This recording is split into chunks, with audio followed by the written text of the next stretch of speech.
All right, everybody, welcome back for another deep dive with yours truly, where we, as always, unearth some really fascinating stuff from all kinds of sources. That's right. So today we're going to escape to one of those European capitals that just steals your heart. You know what I'm talking about? Oh, yeah, for sure. Budapest. Absolutely. And for this virtual adventure, we've got 2 YouTube videos packed with tips from people who've already been there and done that. So first up, we've got Los Viajes de Labi with their video, 10 tips for traveling to Budapest. I love that name. I know, right? 10 tips. 10 tips. It's very straightforward. Straight to the point. Yeah. No messing around. Absolutely. And then we have a detailed itinerary from Europa Acompañada Nice. in their video, Budapest, what to see and do in 4 days. Oh, wow. 4 days. I know, right? So we're working with some really good stuff here. Yeah, this is going to be good. So today we're basically taking these 2 experiences, right? Okay. And we're going to kind of like squeeze all the juice out of them I like to create a comprehensive and practical guide for you, our dear listeners, who might be planning a trip to the Pearl of the Danube. the Pearl of the Danube. That's so poetic. It is. I love it. I love it too. So our mission Yes. is clear: to provide you with the best tips and recommendations to make your Budapest trip a resounding success, whether you have a couple of days or a whole week to savor it. Okay, I'm ready. Let's dive in. Okay, let's unpack this then. Right. So first things first, how long should we actually spend in this gem on the banks of the Danube? Yeah, that's the question, isn't it? Levi is pretty clear about this. Okay, let's hear it. 2 days is the absolute minimum to avoid feeling overwhelmed. But if you can squeeze in an extra day, 3 days is the ideal amount of time to enjoy Budapest at a relaxed pace. I mean, I'm hearing a lot of emphasis on not being rushed, not feeling overwhelmed. Yeah, he even warns that with just 2 days, you might end up feeling like you're constantly running from one place to another. I hate that feeling. Me too. You want to savor it, right? Yeah, you want to be present. Enjoy the moment, not be checking your watch every 5 seconds. Exactly.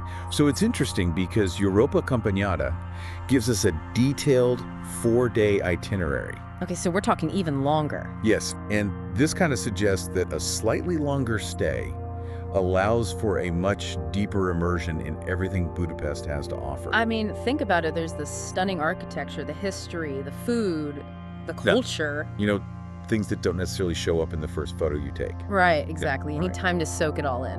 Yes. So dear listener, if you're dreaming of crossing the chain bridge, our first big takeaway is this: if you're thinking of going bathe tubes, try to set aside at least 2 full days for the city. 2 full days, bare minimum. Yeah. And 3 would give you that breathing room to really soak up the atmosphere. I think that's really good advice, actually. I mean, especially if it's your first time visiting a new city. Absolutely. Now let's talk about where to put your suitcase. Yeah, where should we stay? When it comes to that, Labi doesn't hesitate. Pest all the way. He acknowledges that Buda is wonderful with its castle. Mm. Matthias Church, Fisherman's Bastion, all those picture-perfect places. Oh yeah, Buda's stunning. I mean, those views. I know, but he insists that when it comes to accommodation, Pest is the best base of operations because of its vibrant atmosphere. This is the heart of the city, right? Absolutely. In Pest, you've got the famous Jewish Quarter, a melting pot of history and culture. So much to see there. Tons of restaurants with typical food that will make your mouth water just by reading the menu. I'm getting hungry just thinking about it. Right, the iconic ruin bars, which we'll talk about later, and breathtaking buildings like the Parliament and the Opera House. So basically, if you stay in Pest, you've already done half the sightseeing on foot. I know, right? Perfect. And Europa Acompañada's experience also supports this recommendation. While their itinerary takes you to explore both banks of the Danube, the hotel they suggest, the Three Corners, is very close to St. Stephen's Basilica, also in Pest. Interesting. So it seems that when it comes to finding a good place to sleep, all roads lead to the Pest side. Okay, so I'm convinced Pest it is. Pest it is. So when you start looking at hotels or apartments, focus on the Pest side. Got it. Your tired feet at the end of the day will thank you. That's for sure. And once you have a place to recharge, let's talk about getting around the city. Yeah. And Laga gives us a tip here that can save you some trouble. Watch out for validating public transport tickets. Validating tickets. Yes, whether it's a bus, metro, or tram, if you have a single ticket or a multi-trip pass, you have to validate it in the machines before boarding. Okay, so that's something to keep in mind. Absolutely. And what's fascinating here is the emphasis on validation It seems like it's a more common mistake than you might think, Oh. and it can lead to an unexpected fine. Oh, no, you don't want that. Nobody wants that. Especially on vacation. Exactly. Labai also reminds us that there are 24, 48, and 72-hour transport passes that, while they don't need to be validated on each trip, you do have to carry them with you just in case an inspector shows up. Okay, so always good to have it on hand. Yes, just in case. And if you feel like burning some calories and experiencing the city in a different way, Lobby tells us about the Mol Booby bike sharing system. Mall booby. Yeah, it works through a mobile app and allows you to rent a bike for short periods to move between the different stations. That's a great idea, especially for those shorter trips when the weather's nice. I know, right? So it's perfect for exploring at your own pace. Absolutely. So Europa Accompagnata also focuses on the topic of public transport, mentioning the historic Metro Line 1. Oh, wow, historic. Yes, it's an attraction in itself. That's so cool. I know, and they talk about both single tickets and packs of 10. And again, they emphasize how crucial it is to validate those tickets. So it seems like it's a golden rule in Budapest if you don't want to get an unpleasant surprise. It really is. So the key to getting around Budapest like a local and without any fine-shaped surprises is to familiarize yourself with the public transport validation system. Right. Make note of that, folks. And if you're feeling energetic, the bike can be a fun and eco-friendly alternative. Absolutely. And now a topic that always generates a bit of uncertainty when we travel: currency. Yes. What do we do about money in Budapest? Well, Lobby is pretty straightforward on this. Don't stress about exchanging a lot of money. Okay, that's good to know. He tells us that credit and debit cards are accepted in many places, almost everywhere. That's a relief. Even if you come across a smaller shop or place that doesn't have a card reader, it's possible that they'll let you pay in euros, although the change will probably be given to you in forints. So it's good to have a little bit of local currency on hand just in case. Right, and he even shares a little anecdote from his trip.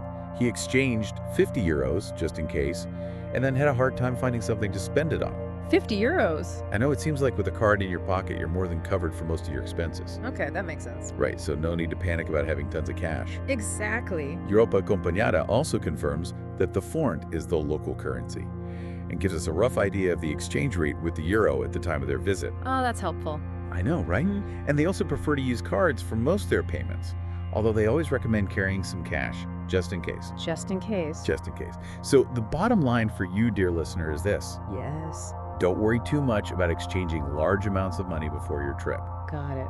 Perfect card in hand. Card in hand. Let's enjoy the rich Hungarian cuisine. Now you're talking.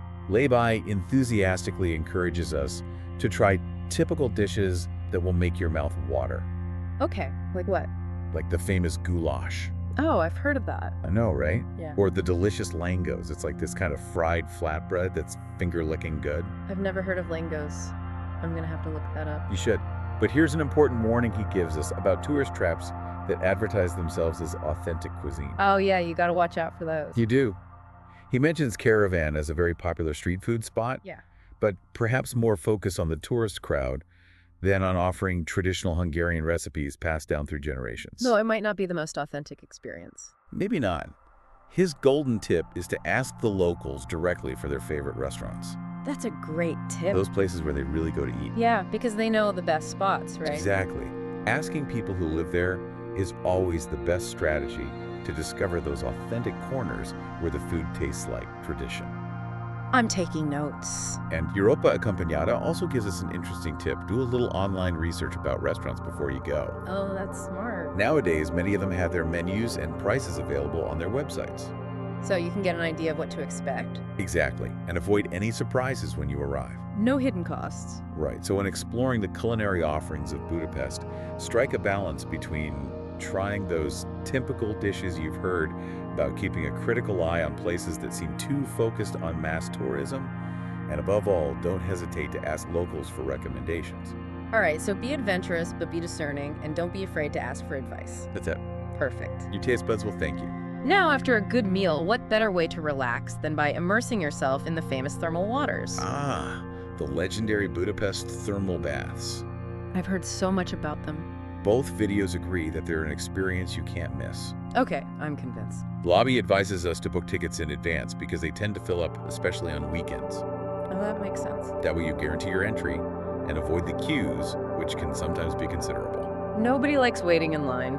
nobody, especially on vacation. So book those tickets in advance. He mentions the Széchenyi Baths, which are the largest and most spectacular, and the Gellert Baths, known for their beautiful Art Nouveau architecture. Oh, wow, they sound amazing. They are. So which one should we choose? Well, Lobby suggests that Gellert might be a good option if you're short on time and looking for a visit of about 2 or 3 hours. Okay, shorter visit Gellert. Yes, whereas Széchenyi are ideal for spending an entire afternoon, about 5 or 6 hours, or even more, thanks to their extensive facilities. Longer visit Széchenyi. Exactly, and he even gives us the website addresses where you can book your tickets. Oh, that's so helpful. Europa Accompagnata also visited both Gellert and Széchenyi, and they also insist on the importance of booking in advance. Okay, so we're hearing that a lot, book in advance. Book in advance. Got it. For Gellert, they give us an idea of the price, around 37 to 39 euros, including a locker or cabin. Okay, not too bad. And they remind us to bring a swimsuit, flip-flops, and a towel, as rentals are not always guaranteed. Good to know. I'll pack my own just in case. Yeah, always better to be prepared. Absolutely. And an important note, in some thermal pools, they might require a swimming cap. Oh, really? So just double check before you go. Okay, will do. And for Széchenyi, they also booked their ticket with a cabin. And they explain that when you buy online, they send you a voucher that you then have to exchange at the ticket office. Okay, so a little bit of a process, but worth it. Totally worth it. So the conclusion is clear for you. Traveler thermal baths are one of the great attractions of Budapest. So plan your visit ahead of time, book your tickets, and make sure you bring everything you need to fully enjoy this relaxing and revitalizing experience. I'm sold. I'm booking my tickets as we speak. No doubt, and after so much relaxation in the thermal waters, it's time to go out and explore the city thoroughly. Yes, let's get out there. Lobby advises us to explore both the Buda and the Pest sides, and to do it both during the day and at night. Both sides, day and night. He tells us that the main monuments are illuminated as the sun sets, and they offer a completely different and spectacular perspective. Oh, I bet it's magical. It is. What I find really useful is his recommendation to go to Buda at sunset to contemplate the majesty of the illuminated parliament reflecting in the Danube. That sounds incredible. And vice versa, cross to the Pest side to admire the silhouette of illuminated Buda against the night sky. Okay, so Buda at sunset and Pest at night. You got it. He also reminds us that the famous Rhone bars, although they're the star of nightlife, can be visited during the day when many of them operate as local markets. Oh, interesting. I know, right? And they tend to be much less crowded, which gives you the opportunity to take photos more peacefully. So it's a win-win situation. You get to see the ruined bars without the crowds, and you can find some unique souvenirs at the market. Exactly. I like it. Europa Accompagnata tells us that they spent a whole day exploring Pest and another day discovering the charms of Buda crossing the emblematic chain bridge. Makes sense. They mentioned that there's the option of going up to Buda Castle by funicular, but they warn us that it's quite expensive and not included in public transport passes. Oh, so that's an extra cost to consider. But they give us a very interesting free alternative walking up through the Castle Garden Bazaar. Okay, free. I like that. I know, right? Yeah. It's a walk that allows you to enjoy beautiful views without having to break the bank. So a great tip for saving a few euros. And they also recommend signing up for free walking tours as an excellent way to get a first taste of both parts of the city. Free walking tours, those are always a good idea. They usually start at Casa Square Yeah. in Pest and Selkalman Square in Buda. So you get a good overview of both sides. Exactly. And it's an inexpensive and very informative way to get your bearings and learn a little about the history and curiosities of the city from a local guide. You can't beat that. So to make the most of your visit to Budapest, set aside enough time to thoroughly explore both the Buda side with its hills and panoramic views, and the vibrant Pest with its historic buildings and lively street life. Got it. Take advantage of the spectacular nighttime illuminations. Consider joining a free tour for a good introduction, and keep in mind the free alternative to funicular if you want to go up to Buda without spending too much. So many options. There's so much to discover in every corner, and now let's talk about the jewel in the crown of Budapest nightlife. Those places that have made its nightlife famous. The ruined bars. The ruined bars. Yes. Lobby describes them as the best option for immersing yourself in Budapest nightlife, which inevitably translates into long queues to get in, especially on weekends. Oh yeah, I've heard they can get pretty crowded. They do. He gives us several strategies to try to avoid them. Okay, let's hear them. Go early if they open in the afternoon. Check the opening hours and arrive right when they open their doors. Pay a small extra amount to skip the queue, although he doesn't recommend it as the first option. or join a specialized ruin bar free tour. Free tour, interesting. I know these tours, while they usually cost around 20 euros, often include some welcome drinks, and most importantly, they allow you to skip the long queues that form at the entrances. Okay, so that could be worth it if you don't want to waste hours waiting to get in. Exactly. Labai mentions Instant Focus as one of the most popular venues with a queue that can be huge, and he tells us that the operators of these tours often have priority access. So it could be a worthwhile investment if you're short on time. And Europa Accompagnata describes ruin pubs as unique and original bars that are located in old and abandoned buildings in the Jewish quarter, with an eclectic and surprising decor full of recycled old objects, rickety furniture, and colorful graffiti, which gives them a very special and attractive atmosphere. Sounds pretty cool. It does. They mention Simplicurt as the most famous and emblematic of all, but they remind us that there are many more scattered throughout the neighborhood. And they also recommend visiting them, both during the day, when some function as markets or quieter meeting spaces, Okay. and at night when they transform into vibrant nightlife centers. So you get two completely different experiences depending on when you go. Exactly. So if you want to experience the authentic Budapest nightlife, a visit to the ruin bars is a must. All right, ruin bars checked. But be prepared to find queues, especially if you go at night. Got it. Or consider the option of visiting them during the day to enjoy a more relaxed and less crowded atmosphere. Good tip. And if you don't want to wait, specialized tours can be your magic key to enter without any problems. And of course, after so much sightseeing, you'll surely want to take home some souvenirs from your trip. Of course. So where's the best place to buy souvenirs in Budapest? Yeah, any recommendations? Both agree that the Great Market Hall in Budapest is the best place to buy souvenirs and gifts. The Great Market Hall. Lobby tells us that the prices are usually more competitive than in the downtown stores, So you can save some money. and he encourages us to visit it, even if it's just to admire the architecture of the building and the variety of products on offer at its stalls. I love exploring markets. Me too, and of course to buy some little gifts for family and friends. Always good to bring back something special. Europa Accompagnata also advises us to wait until we get to the Central Market to buy our souvenirs, after having taken a look at the prices offered on Váci Street, which is one of the main shopping streets in the city. Okay, so compare prices first. Smart. They remind us that you'll find everything at the market, from typical souvenirs to Hungarian food products, local crafts, and even clothing. So it's a colorful and very useful visit for your last-minute shopping. Absolutely. So if you're looking for good prices and a wide variety of options when buying your Budapest souvenirs, the Central Market is definitely your ideal destination. All right, Central Market it is. And to wrap up our immersion in practical tips for your trip, let's talk about how to get to and from Budapest Airport. Okay, transportation logistics. Lobby warns us that the airport is quite far from the city center, and the taxis can be expensive, easily over 30 euros if you don't share. Oh, wow, that's not ideal. His star recommendation is to use the direct Bus 100E, which connects the city center with the airport, for a very affordable price, around 5 euros each way. 5 euros, that's much better. I know, right? And it takes approximately 45 minutes to get there. That's not bad at all. A very important tip for planning your departure and avoiding any mishaps that might cause you to miss your flight back.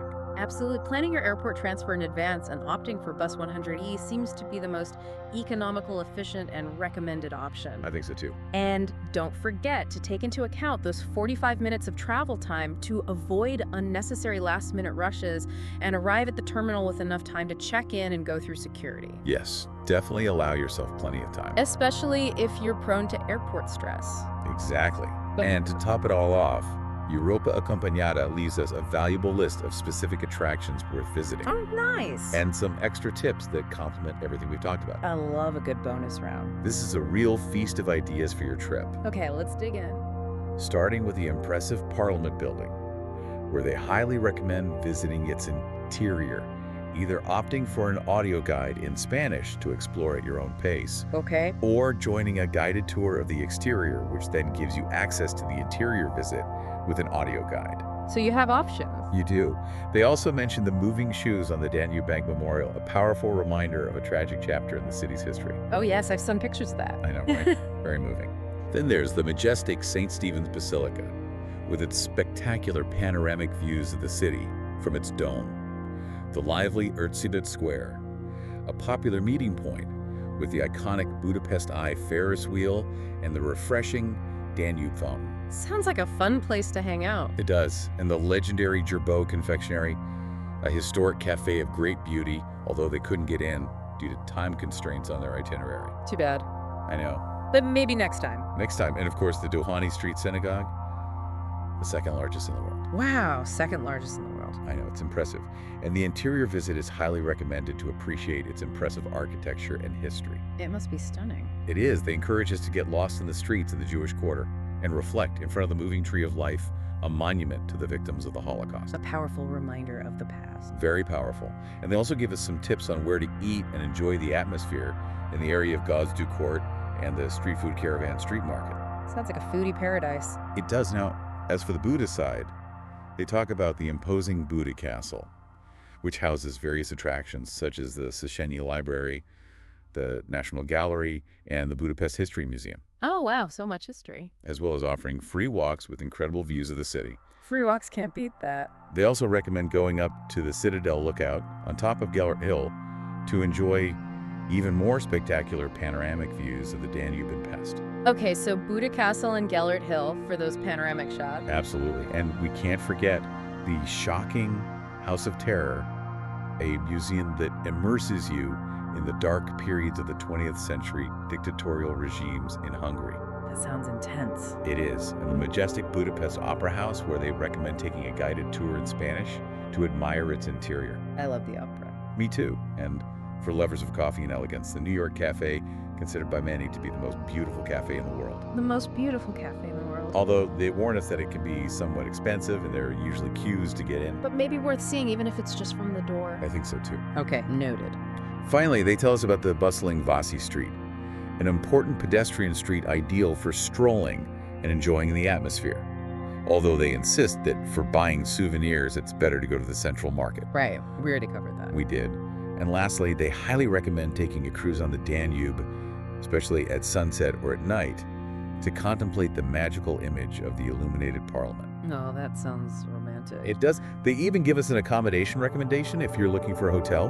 The Three Corners Hotel, located near St. Stephen's Basilica. So they've thought of everything. They really have. What a wealth of valuable information we've gathered. I know, it's incredible. So to summarize the essential key points for planning your Budapest trip, it's best to stay on the Pest side. Use the efficient public transport system, always remembering to validate your tickets. Don't worry too much about exchanging large amounts of cash. Okay. Delight in the rich local cuisine, following the advice of the locals. Good food is a must. Enjoy a relaxing bath in one of its famous thermal baths, booking your ticket in advance. Relax and rejuvenate. Dedicate time to thoroughly explore both Buda and Pest. Immerse yourself in the unique atmosphere of the ruined bars and leave the souvenir shopping for the great market hall. Got it. And of course, don't forget the 100E bus recommendation for your airport transfer. All the bases covered? And beyond these essential tips, we encourage you to explore in more detail those attractions that particularly pique your interest. Whether it's the numerous historical sites the city houses, the varied cultural experiences it offers, or the multiple options for relaxing and disconnecting. Sounds like Budapest has something for everyone. It really does. Budapest has a huge range of possibilities to satisfy the tastes of all types of travelers. I'm already planning my trip. Me too. Yeah. And now we'll leave you with a question to ponder as you plan your adventure. With this fascinating mix of palpable history, vibrant culture, and unique experiences, what aspect of Budapest are you dying to discover and explore first? What a great question. We hope this deep dive has been helpful and inspiring for your next getaway. Absolutely. Until our next dive. See you then.